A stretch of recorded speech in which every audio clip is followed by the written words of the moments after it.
पाकिस्तान में जो हो जाए वो कम। कभी इमरान खान जो जेल के अंदर कैद हैं, उनकी तीसरी पत्नी के वॉशरूम में कैमरा लगाने के आरोप सामने आते हैं। कभी इमरान खान कहते हैं कि पाकिस्तान को जला करके राख कर दूंगा। जनरल असीम मुनीर, शहबाज, आसिफ अली जरदारी, इन सब से भी मिलकर के पाकिस्तान संभल नहीं रहा। पाकिस्तान का बंटाधार हो रहा है और अब पाकिस्तान की हुई है इंटरनेशनल बेइज्जती। नमस्ते, मैं राशिद। पाकिस्तान की जो ब्रेकिंग न्यूज है, यह जानकर के आप हैरान रह जाएंगे। पाकिस्तान की संसद में यानी नेशनल असेंबली में डकैती हो गई है। डकैतों ने संसद के अंदर से चुराए सांसदों के जूते।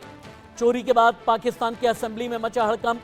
20 जोड़ी जूते चप्पलों पर चोरों ने हाथ साफ कर दिया। स्पीकर ने डकैती की जांच के लिए बनाई है टीम।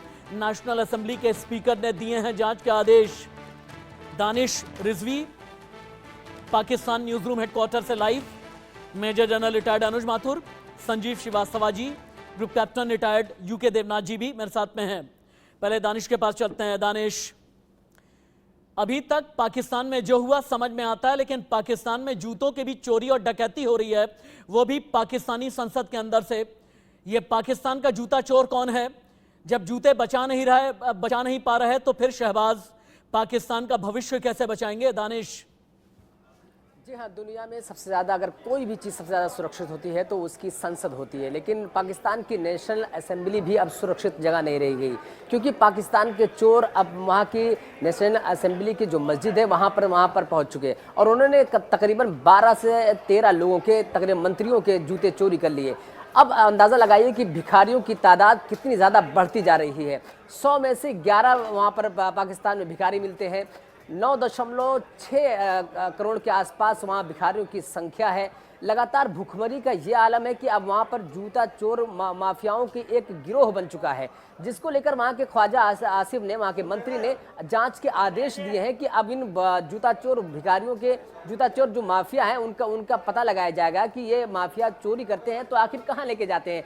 ऐसे अजीबोगरीब तथ्य हैं पाकिस्तान के, जिसको बताने में और जिसको सुनने में भी अजीब सा लगता है कि पाकिस्तान की संसद से जूता चोरी हो जाता है। जूतियाँ लोग नमाज पढ़ने उतार कर नमाज पढ़ने के अंदर मस्जिद के अंदर दाखिल हुए थे और वापस लौट के आए तो नंगे पैर रह गए।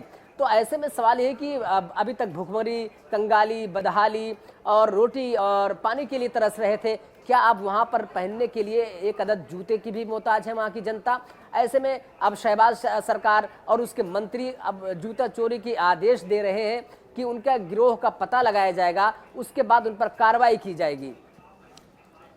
ठीक है दानिश, आप रहे मेरे साथ में। वैश्विक स्तर पर एक बार फिर से पाकिस्तान की फजीहत हुई है।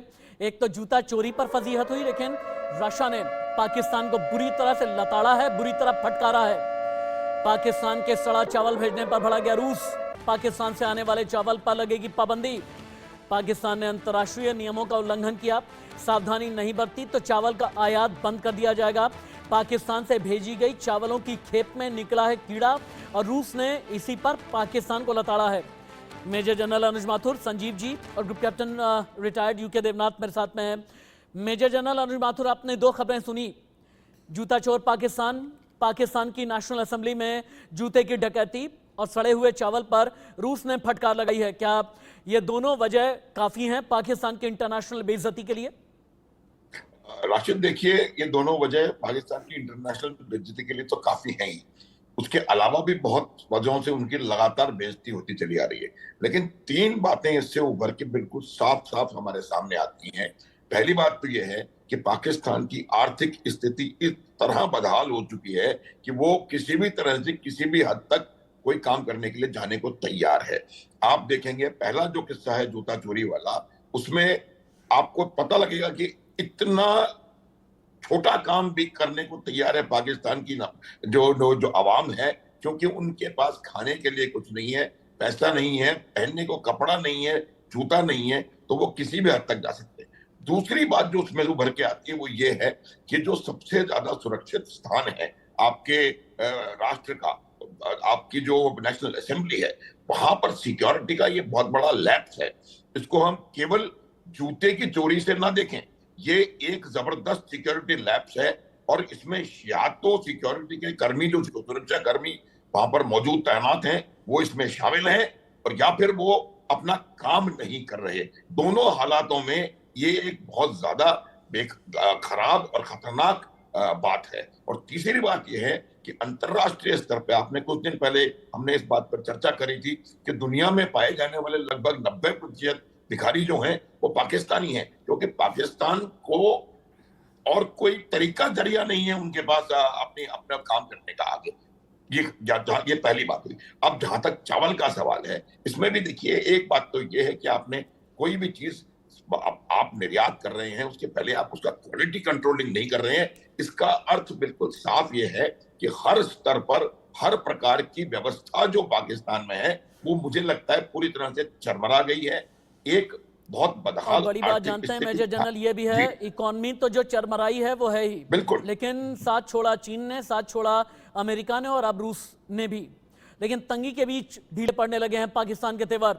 भारत को लेकर उठा सकता है बड़ा कदम। पाकिस्तान के विदेश मंत्री इशाक डार ने गुहार लगाई है, भारत से व्यापार बहाल करने पर विचार किया जाए। 2019 से बंद है भारत और पाकिस्तान के बीच व्यापार, लेकिन पाकिस्तान एक बार फिर से भारत के साथ बिजनेस करना चाहता है। संजीव जी अब यहां पर बीच में आप आ सकते हैं। क्या वाकई में इस तरह का माहौल है कि पाकिस्तान के साथ व्यापार किया जाए?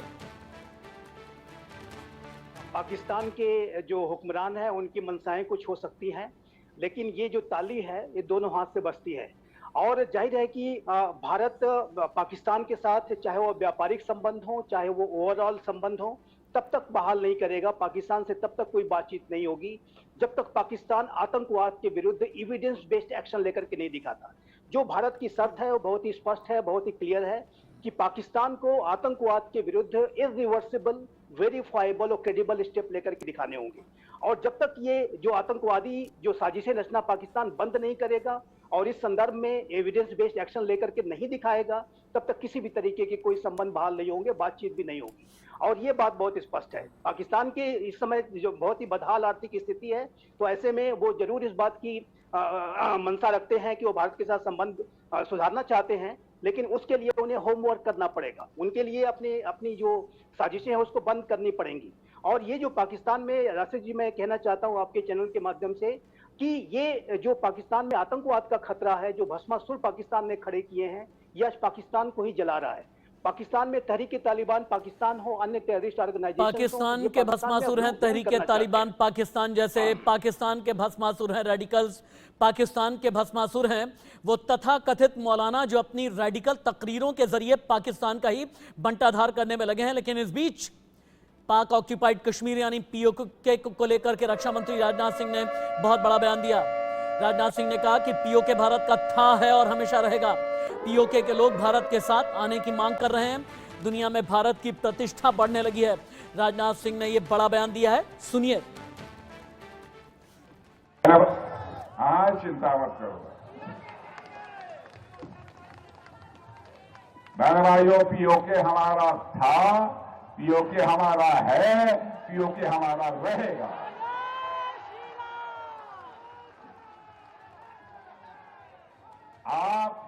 आप चिंता मत करो, भारत की ताकत बढ़ रही है। भारत का डेवलपमेंट जितनी तेजी के साथ हो रहा है, भारत की प्रतिष्ठा अंतर्राष्ट्रीय जगत में जिस तरीके से बढ़ रही है, भारत की अर्थव्यवस्था जितनी तेजी से आगे बढ़ रही है, अब पीओके के हमारे भाई बहन स्वयं ही मांग करेंगे कि हम भारत के साथ रहना चाहते हैं।